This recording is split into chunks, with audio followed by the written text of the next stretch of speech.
Ikaze ku murongo wa MTN muravugana Aline turavugana nande? Muravugana Frank Mimbara barwanye ndungana mutsinze ndumwuzuguru wa Karema. Frank tugufasha gute ku murongo wa MTN?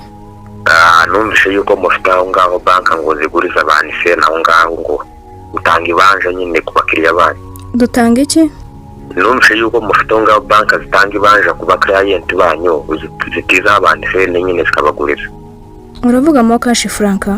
Ego nyakutabarwa n'iringi ndakutunga. Nagira ngo umuntu iza aho ngaho Hussein nigurira umuti w'inka n'umunyu wazo ndareba byashize. Frank, hari uburyo bwasizwe na MTN, hari imibare mukana mugakarukiza amabwiriza. Iyo mibare ntabwo wabizi Frank? Ntabwo nzi bukandakanda rwose iyo mibare kandi umushumba wajyaga ubinkorera yarayateye ikirahantu naramwirukana. Yaragize ate?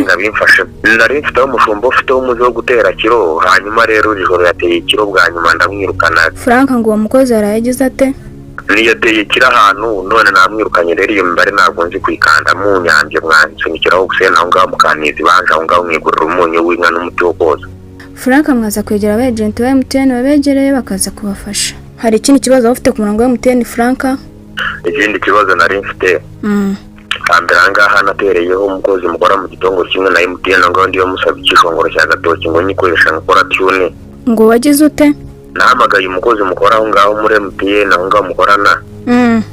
Ngira ngo bame gora tune ikishongoro cya gatoki ariko nabwo ntacyo bigeze bama none rero nagira ngo mumereze ino mbyino y'uyu mwana kitoko yaririmbye ngo umubwira tebu cyatabaro tenazaza itire mu bitaro orarara niba byashoboka mukakimera cyo kishongoro nkajye nyikoresha nkakora tune mwaba mukamya amata. Frank, hari ubwo bwasizwe na MTN, hari imibare uri bukandwa kurikiza amabwiriza uraza kubona ko arashyone wifuza. blayzerwanda